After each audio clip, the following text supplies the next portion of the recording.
கர்த்தருடைய பரிசுத்த நாமத்திற்கு மகிமை உண்டாவதாக. இந்த வாரத்தில் ஆண்டுடைய சமூகத்தில் இந்த ஞாயிற்றுக்கிழமை 8 மணி அளவில் தேவ சமூகத்தில் இருக்கிற பெரியோருக்கும் சகோதரருக்கும் கிராஸ் டிவிக்கு சார்பாக நான் நன்றியை தெரிவித்துக் கொள்கிறோம். இந்த நாளில் ஸ்தோத்திரம். கர்த்தருடைய வார்த்தைக்கு நேரே கடந்து போகும். கர்த்தர் நம்முடைய ஆசீர்வதிப்பாராக. யோவான் 15வது அதிகாரத்தில் ஸ்தோத்திரம் 7வது வசனம், நீங்கள் என்னிலும் என் வார்த்தை உங்களிலும் நிலைத்திருந்தால் நீங்கள் கேட்டுக்கொள்வது எதுவோ அது உங்களுக்கு செய்யப்படும்.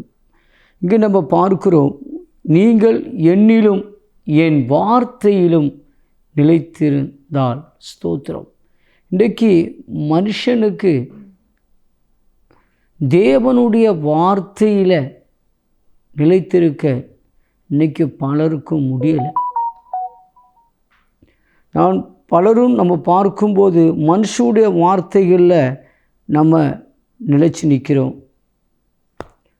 மனுஷனுடைய வார்த்தைகளை உறுதிப்படுத்துகிறோம். தேவனுடைய வார்த்தை பலருக்கும் இன்றைக்கி அந்த வார்த்தையில் நிலைச்சு நிற்க முடியாத அனுபவங்கள், பல சூழ்நிலைகள் நம்முடைய வாழ்க்கையில் வரும்போது அவருடைய வார்த்தையில் நிற்க முடியலை. பாவம், தேவனுடைய கட்டளை மீறுவது பாவம். இன்றைக்கு பலரும் ஒரே மனுஷனான பாவத்தின் முகாந்திரம் மரணமும் வந்ததென்று பரிசுத்த வேதாகமத்தில் நம்ம வாசிக்கிறோம். அப்போ வார்த்தை, யோவானில் ஆதியிலே வார்த்தை இருந்தது, அந்த வார்த்தை தேவனாக இருந்தது, வார்த்தை மாமிசமாய் மாறினது. அப்போ வார்த்தை இன்றைக்கு ஆதாம் ஏவாளுக்கிட்ட தேவனுடைய ஒரு வார்த்தை, ஆண்டவர் ஒரு வாக்கு கொடுத்தார். நீ தோட்டத்தில் இருக்கிற நன்மையும் தின்மையுமான கனியை நீ புசிக்கக்கூடாது. தேவன் ஆதாமுக்கும் ஏவாளுக்கும் ஒரு நல்ல சுகமான ஒரு நல்ல வாழ்க்கையை தேவன் கொடுத்தார்.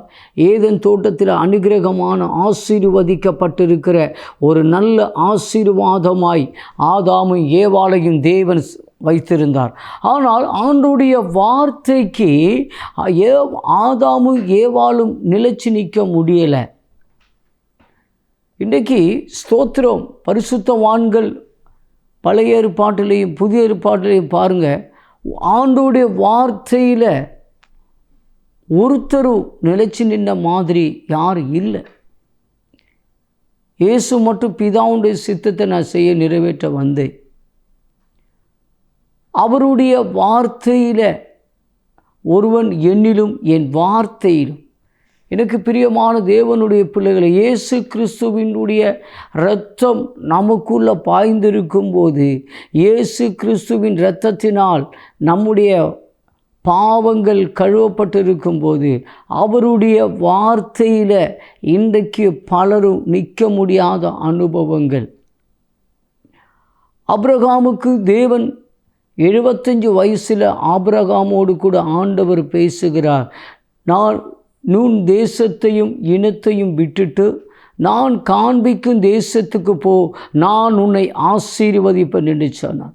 ஆனால் 86 வயது வரும்போது ஆதாமுடைய வாழ்க்கையில் தேவனுடைய வார்த்தையில் நிலைச்சு நிற்க முடியாதபடி சாராலும் ஸ்தோத்திரம் ஆபிரகாமும் தேவனுடைய வார்த்தையில் நிற்க முடியலை.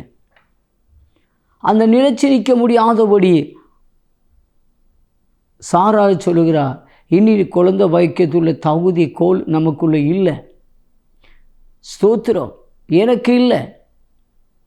அப்போ தேவன் சொன்ன வார்த்தைக்கு ஆபிரகாமுக்கு அந்த வார்த்தையில் நிலைச்சு நிற்க முடியலை. சாராளுக்கு நிலைச்சு நிற்க முடியலை. ஆதாமுக்கு தேவன் கொடுத்த வார்த்தையில் நிற்க முடியலை. இன்றைக்கு பலருடைய வாழ்க்கையிலையும் ஆண்டவர் பேசுகிற வாக்குத்தத்தங்கள் கிடைக்கும், ஆண்டவர் கொடுத்த தரிசனங்கள் கிடைக்கும், ஆண்டவர் கொடுத்த சொப்பனங்கள் கிடைக்கும். இதெல்லாம் நம்முடைய ஜீவிதங்களில் மறைந்து கிடக்கிற தேவனுடைய ஆசீர்வாதங்கள். இதெல்லாம் ஒரு குறிப்பிட்ட காலங்கள் தெய்வத்துடைய வாக்குத்தத்தங்கள், வார்த்தைகள் நமக்கு நிறைவேறும். ஆனால் சூழ்நிலைகள், நெருக்கங்கள், போராட்டங்கள், பிரச்சனைகள் இதெல்லாம் நம்முடைய வாழ்க்கையில் கடந்து வரும்போது நமக்கு ஒரு செங்கடலும் நமக்கு ஒரு காற்றும் புயலும் நம்முடைய படகுல அடிக்கும் பொழுது தான் நமக்கு தெரியும், ஆகா நம்முடைய தரிசனங்கள், நம்முடைய வெளிப்பாடு நடக்க வாய்ப்பு இல்லை. பலருடைய ஜீவிதத்தில் தேவன் கொடுத்த வாக்குத்தத்தங்கள், தேவன் கொடுத்திருக்கிற வார்த்தையில் ஆண்டவர் ஒருவன் ஸ்தோத்திரம், அவன் தேடி போனது சவுலு. ஆனால் அவன் தேடி போனதில் அவனுக்கு ஒரு நல்ல ஒரு அபிஷேகம் கிடைச்சி, இஸ்ரவேலை ஆளக்கூடிய ஒரு அபிஷேகம் கிடைச்சி, ராஜ அபிஷேகம் அவனுக்குள்ளே வந்தது. ஆனால் அந்த அபிஷேகத்தோடு கூட ஆண்டவர் சொன்னார், நீ விலை உயர்ந்த பொருட்களை 1 சாமுவேல் 15வது அதிகாரத்தை நீங்கள் வாசித்து பார்த்தா அதில் தெளிவாக இருக்கு. விலை உயர்ந்த பொருட்களை எடுக்கக்கூடாதுன்னு ஆண்டவருடைய வார்த்தைக்கு செவி கொடுக்க முடியலை. அவனுடைய வார்த்தையில் நிலைச்சு நிற்க முடியாதபடி அவனுடைய ஜீவிதம் ராஜ்யபாரம் தகர்ந்து போய் ஒரு பொல்லாத ஆவி அவனுடைய ஜீவிதத்தில் வாழ்க்கையில் கடந்து வந்தது. தெய்வம் இந்த நாளில் உங்களை என்னையும் அழைத்த கர்த்தர், உங்களை பேர் சொல்லி அழைத்த கர்த்தர், ஆண்டவர் உங்களை ஒருபோதும் கைவிடுகிற தேவன் அல்ல. அதனால தான் தாவீது சொல்லுகிறார், கர்த்தர் என் மெய்ப்பராயிருக்கிறார், நான் தாழ்ச்சி அடையேன், அவர் என்னை புல்லுலங்கள் மேய்த்து அமர்ந்த தண்ணீரண்டை என்னை கொண்டு போய் விடுவார். அப்போ தாவீதுக்கு தெரியும், தாவீதுடைய ஜீவிதத்தில் பல விஷயங்கள், பல பாரங்கள், நெருக்கங்கள், போராட்டங்கள் எல்லாம் தன்னுடைய ஜீவிதத்தில் கடந்து வந்த பொழுதோ, ஆபிரகாம் தன்னுடைய ஜீவிதத்தில் என்னை நேசிக்கிற தேவனுடைய பிள்ளைகளே, தாவீது என்ன செய்தார்? அவர் எனக்கு மெய்ப்பராயிருக்கிறார். அவர் ஒரு காலகட்டத்தில் பஞ்சம் வரும்போது கூட அவர் ஓபதேம் வீட்டு இந்த கர்த்தருடைய பெட்டியை அவர் என்ன செய்தார்? அவர் தேசத்துக்கு கொண்டு வந்தார். ஏன்னா அவருடைய ஜீவிதத்தில் எப்போ பார்த்தாலும் தெய்வத்தை சார்ந்திருந்தனால தான் தாவீது ஸ்தோத்திரம் என் இருதயத்துக்கு ஏற்றவன் என்று தாவீதை குறித்து ஆண்டவர் சொல்லுகிறார். இன்றைக்கு நம்முடைய ஜீவிதத்தில் பல நேரங்களில் தேவன் நம்மோடு கூட பேசின சப்தத்துக்கு நம்ம செவி கொடுக்கணும். ஒருவன் என் சப்தத்தை கேட்டு கதவை திறந்தால் நான் அவனோடு கூட, அவன் என்னோடு கூட போஜனம் பண்ணுவான். கர்த்தருடைய சப்தம் காதேஸ் பர்வதங்களை அதிர பண்ணுகிற சப்தம். கர்த்தருடைய சப்தம் பெண் மான்களை ஈடச் செய்கிற தெய்வனுடைய சப்தம். இந்த தெய்வத்துடைய சப்தம் இன்றைக்கு உங்களுடைய ஜீவிதத்தில் ஆண்டவர் பேசியிருப்பாருன்னா அந்த சப்தம் ஒருபோதும் வீணாய் போவதல்ல. மனுஷன் பேசின சப்தம் அல்ல. ஓ ஸ்தோத்திரம், சாத்தான் பேசின சப்தம் அல்ல. இந்த நம்மளோடு கூட பேசினது வானத்தையும் பூமியை சிருஷ்டித்த தெய்வம் நம்மோடு கூட பேசியிருப்பார் என்று சொன்னால் அந்த தேவனுடைய வார்த்தையில் நாம் நிலைத்திருக்க வேண்டும். தெய்வம் நம்மோடு கூட உடன்படிக்கை பண்ணியிருப்பார்னா, இஸ்ராயேல் ஜனத்தை வேதம் வாசிக்கும் பொழுது நீ என்னிடத்தில் திரும்புங்கள், நான் உன்னிடத்தில் திரும்புகிறேன். சகரியாவில் வாசிக்கும் பொழுது தேவ ஜனங்கள் தேவ சப்தத்துக்கு செவி கொடுத்து தெய்வ பக்கமாய் திரும்புகிற ஒரு காலகட்டம் இந்த நாட்கள் வரணும். இன்றைக்கி மனுஷனுக்கு, மனுஷனுடைய விருப்பங்களுக்கு தெய்வம் மாறணும். இன்றைக்கி ஒரு சபை இல்லைன்னா ஒரு சபை இருக்குது. இன்றைக்கி ஜனங்களுக்கு, சபைகளுக்கு குறைவில்லை. இந்த சபை சரியில்லைன்னா அந்த சபை ஸ்தோத்திரம், அந்த சபை சரியில்லைன்னா இந்த சபைகளுக்கு இன்றைக்கு ஸ்தோத்திரம். எங்கே போனாலும் வசனங்கள் இருக்குது. நியாயப்பிரமாணம், பரிசெயர், சதுசெயர் இவங்களுக்கெல்லாம் வசனத்தில் தேறினவங்க, வேத பண்டிதர்கள், இவங்களுக்கெல்லாம் வசனம் தெரியாதுன்னு இல்லை. ஆனால் அவங்களுக்கெல்லாம் வசனம் தெரியும். அந்த வார்த்தையில் அவங்களால் நிலைச்சு நிற்க முடியலை. இன்றைக்கி பலரும் வசனங்களுக்கு தெரியும், ஆனால் அந்த வார்த்தையில் நிலைத்து நிற்கிறது கஷ்டம். ஆபிரகாமுக்கிட்ட ஆண்டவர் சொன்னார், உன் தேசத்தையும் உன் இனத்தையும் விட்டுட்டு நான் காண்பிக்கும் தேசத்துக்கு போன்னு சொல்லி ஒரு வார்த்தை வாசிக்கிறதுக்கு நல்லா இருக்கும், கேட்கறதுக்கு நல்லா இருக்கும். அனுபவம் பயங்கரமாக இருக்குது. அனுபவம் தன்னுடைய எல்லா 75 வயசில் தன்னுடைய தேசத்தை விட்டு எல்லா சொந்த பந்தங்களை விட்டு தேவனுடைய வார்த்தையில் நிலைத்து நிற்கிறது கஷ்டம். ஆனாலும் தேவனுடைய வார்த்தையில் அவர் தூரமாய் போய் ஒரு இடத்துல மோரியா மலையில் ஆபிரகாமிடத்தில் ஆண்டவர் சொன்னார், ஏக சுதன் என்று பாராதபடி மோரியா மலையில் பலி செலுத்த சொல்லுகிறார். ஆபிரகாம் தன்னுடைய 86 வயதில் தன்னுடைய வார்த்தைக்கு தேவன் வாக்தத்தத்துக்கு முன்பதாய் அந்த வார்த்தைக்கு கீழ்ப்படியாமல் போனாலும் ஏறக்குறைய ஸ்தோத்திரம் 25, 35, 38 வருஷம் பக்கம் வரும்பொழுது ஆண்டவர் ஒரு வார்த்தை கொடுக்கிறார். ஆபிரகாமே, உன் ஏகசுதன் என்று பாராதபடி எனக்கு பலி செலுத்த சொல்லுகிறார். தெய்வத்துக்கு பலி செலுத்த சொல்லும்போது ஆபிரகாம் அந்த வார்த்தையில் நிலைத்திருந்தார். தன்னுடைய வேலைக்காரன்கிட்ட சொல்லாதபடி, மனைவி கிட்ட சொல்லாதபடி தேவனுடைய வார்த்தைக்கு தன்னுடைய ஜீவிதத்தில் ஏறக்குறை 113 வருஷம் வயசில் ஸ்தோத்திரம் வயசான காலகட்டத்தில் கம்பு ஊனி நடக்கிற காலகட்டம். இப்படி சூழ்நிலைகள் பார்த்தீங்கன்னா அப்படிப்பட்ட சூழ்நிலையில் ஒரு மோரியா மலையில் போய் தேவனுடைய வார்த்தைக்கு கீழ்ப்படிஞ்சு தன்னுடைய மகனை பலிபீடத்தில் போட்டு விறகெல்லாம் வைக்கும்போது மகன் கேட்குறான், அப்பா எல்லாம் இருக்குது, பலி செலுத்தக்கூடிய ஆடு எங்கே? ஸ்தோத்திரம். அந்த வார்த்தை தன்னுடைய மகன் கேட்கும் பொழுது தன் தகப்பனுடைய இருதயம் உடைஞ்சிருக்கும். தகப்பனுடைய பையனுடைய வார்த்தைக்கு கீழ்ப்படியாதபடி அவர் சொல்லுகிறார், கர்த்தர் பார்த்து கொள்வார். ஸ்தோத்திரம். தேவனுடைய வார்த்தைக்கு 13 வயதில் கீழ்ப்படியும் பொழுது அவர் சொல்லுகிறார், ஆபிரகாமே, என் வார்த்தைக்கு நீ கீழ்ப்படிந்தபடியினால் உன் சந்ததி நான் வானத்தின் நட்சத்திரங்களைப் போல கடற்கரை மணலைப் போலையும் நான் என்ன செய்வேன்? ஆசீர்வதிப்பேன். எனக்கு பிரியமான இந்த ராத்திரி வேளையில் தேவ வசனத்தை கேட்குற தேவ பிள்ளையே, தேவ சமூகத்தில் இருக்கிற நீங்கள் உங்கள் ஜீவிதத்தில் கர்த்தருடைய வார்த்தைக்கு கீழ்ப்படியதுக்கு ரொம்ப கஷ்டம். ஆனால் கீழ்ப்படிஞ்சிங்கன்னா ஆண்டவர் உங்களை ஆசீர்வதிக்க இன்றைக்கு வசனங்களை சொல்லி ஜெபம் பண்ணுகிறோம். வசனத்தில் என்ன வார்த்தை நம்மகிட்ட சொன்னார், அந்த வார்த்தையில் நிற்க முடியுதா? அந்த வார்த்தையில் கீழ்ப்படிய முடியுதா? பலியை பார்க்கிலும் கீழ்ப்படிதல். கர்த்தருடைய வார்த்தைக்கு கீழ்ப்படியணும். இன்றைக்கி நமக்கு பலரும் அவருடைய வார்த்தை செவி கொடுக்க முடியலை.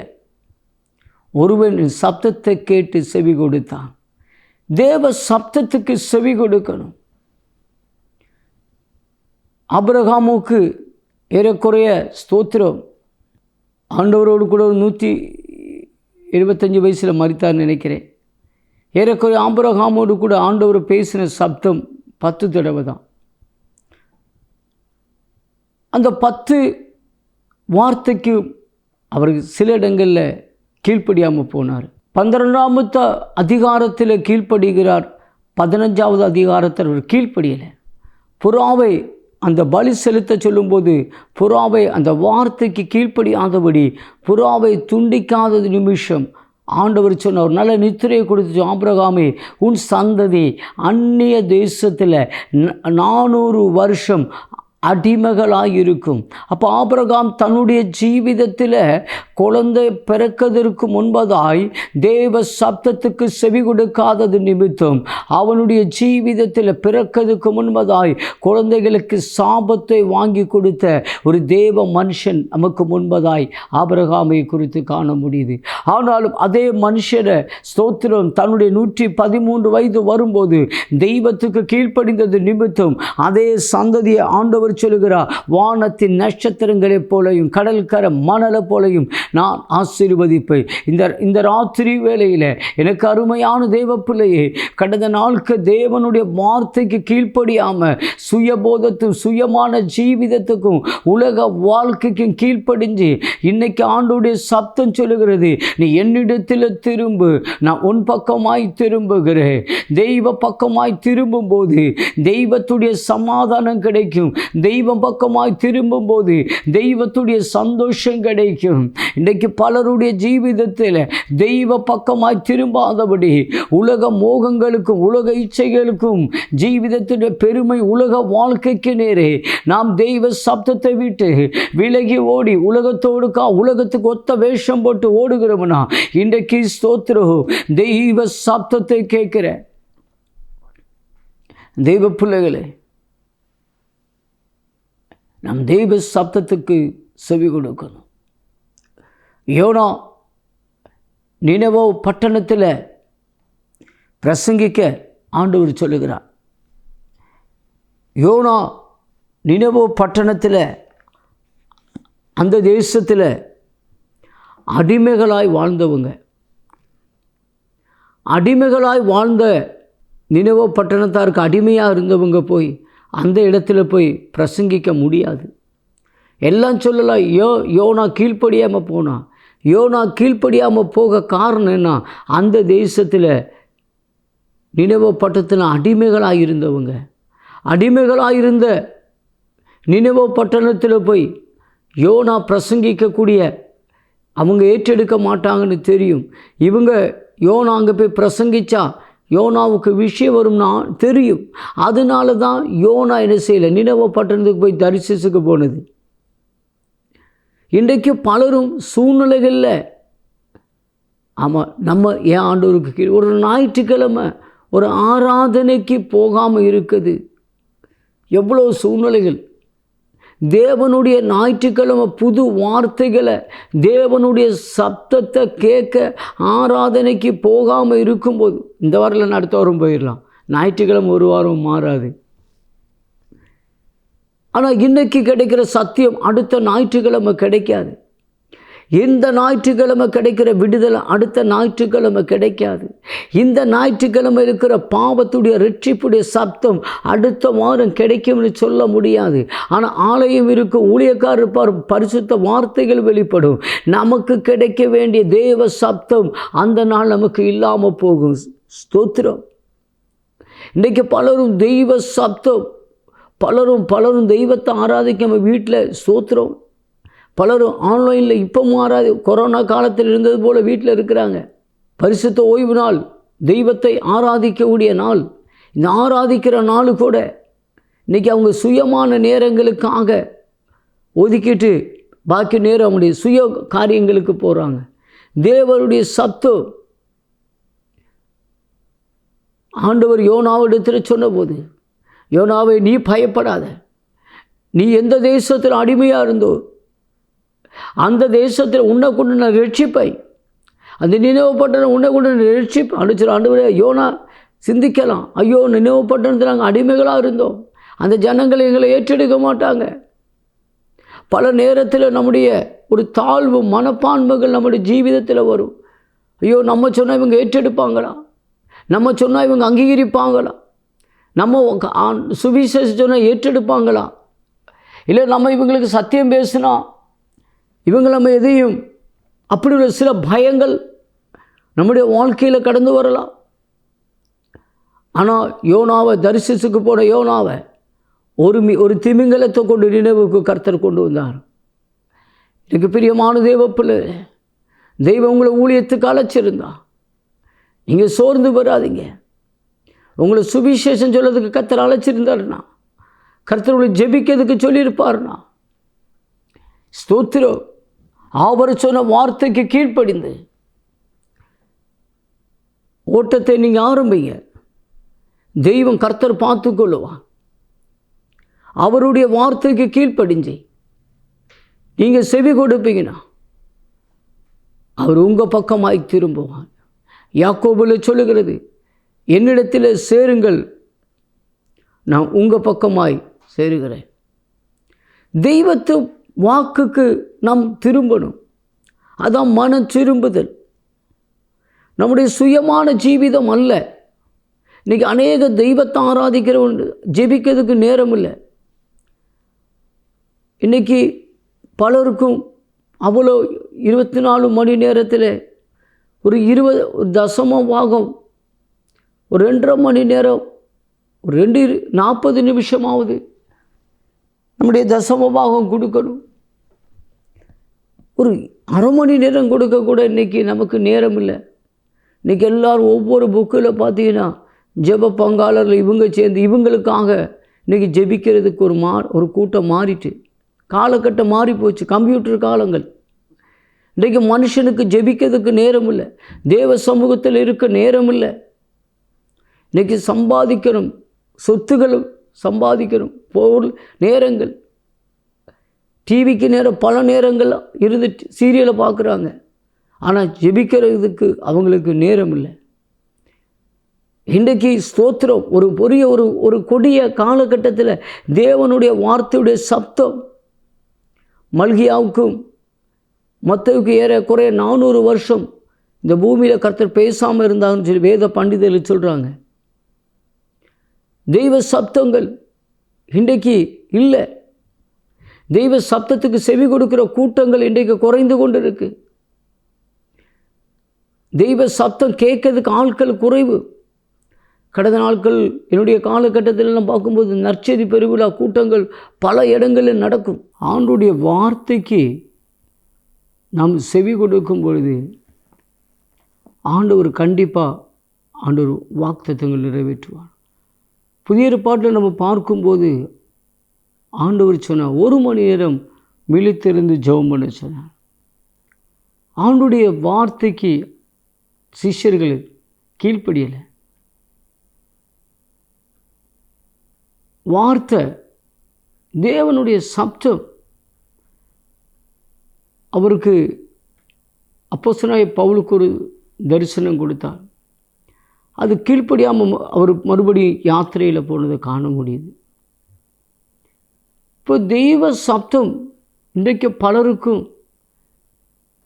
செவி கொடுக்க முடியலை, அவங்களுடைய வெளிப்பாட்டுக்கு கீழ்ப்படிய முடியலை.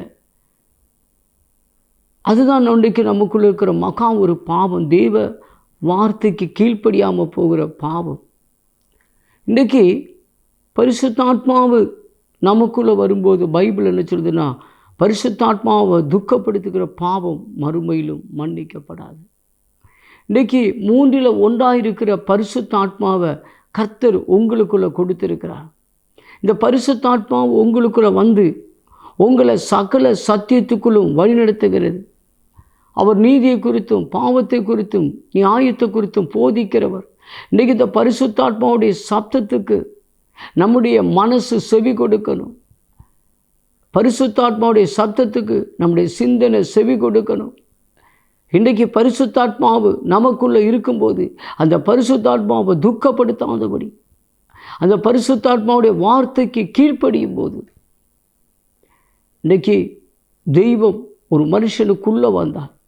ஒரு மனுஷன் தெய்வத்துக்காக மரித்து அந்த மனுஷனுக்குள்ள ஒரு தெய்வம் வர காரணம், கீழ்ப்படியாமல் போன மனுஷனை ஒரு தெய்வம் உள்ளே வந்து அவனை கண்ட்ரோல் பண்ணும்படி, அவனுடைய சிந்தனையை கண்ட்ரோல் பண்ணும்படி, இருதயத்தை கண்ட்ரோல் பண்ணும்படி ஒரு பரிசுத்த தெய்வம் இன்றைக்கி இருதயத்துக்குள்ளே வந்துட்டாருன்னா, அந்த தெய்வம் உங்களுக்கு என்ன சொல்லுதாரோ அதுக்கு நீங்கள் செவி கொடுங்க.